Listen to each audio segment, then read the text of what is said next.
Hello, let's read the Bible with the New Testament, the book of Hebrews, chapter 7, in the English Standard Version.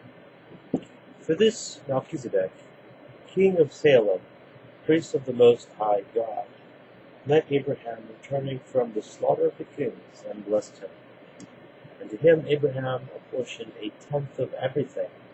He is first, by translation of his name, king of righteousness. And then he is also king of Salem, that is, king of peace. He is without father, or mother, or genealogy, having neither beginning of days nor end of life, but resembling the Son of God, he continues a priest forever. See how great this man was, to whom Abraham the patriarch gave a tenth of the spoils. And those descendants of Levi who received the priestly office have a commandment in the law to take tithes from the people, that is, from their brothers, though these also are descended from Abraham. But this man who does not have his descent from them received tithes from Abraham, and blessed him who had the promises.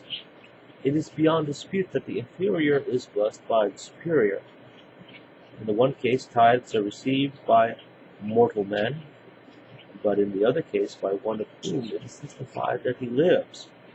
One could even say that Levi himself, who receives tithes, paid tithes through Abraham.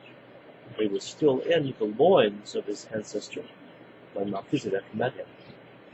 Now, if perfection had been attainable through the Levitical priesthood, for under it people received the law, what further need would there have been for another priest to arise after the order of Melchizedek, rather than one named after the order of Aaron?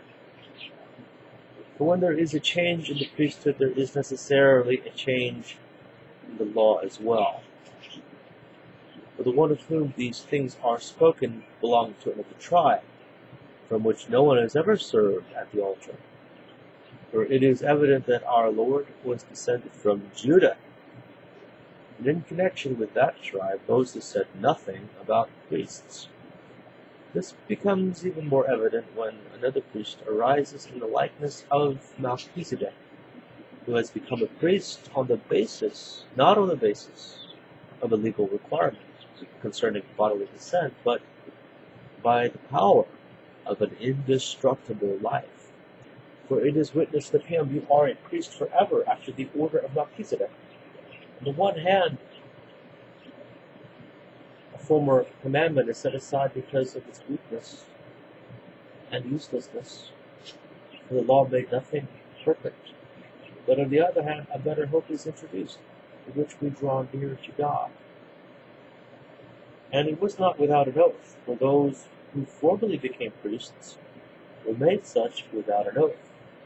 But this one was made a priest with an oath by the one who has sent to him. The Lord has sworn, and will not change his mind. You are a priest forever. This makes Jesus the guarantor of a better covenant. The former priests were many in number because they were prevented by death from continuing in office. But he holds his priesthood permanently, because he continues forever. Consequently, he is able to save to the uttermost those who draw near to God through him, since he always lives to make intercession for them. For it was indeed fitting that we should have such a high priest, holy, innocent, unstained, separated from sinners, and exalted above the heavens. He has no need, like those high priests, to offer sacrifices daily, first for his own sins and then for those of the people, since he did this once for all in the offering of himself. For the law appoints men in their weakness as high priests, but the word of the oath, which came later than the law, appoints a son who has been made perfect forever. Hebrews chapter 7, the English Standard Version.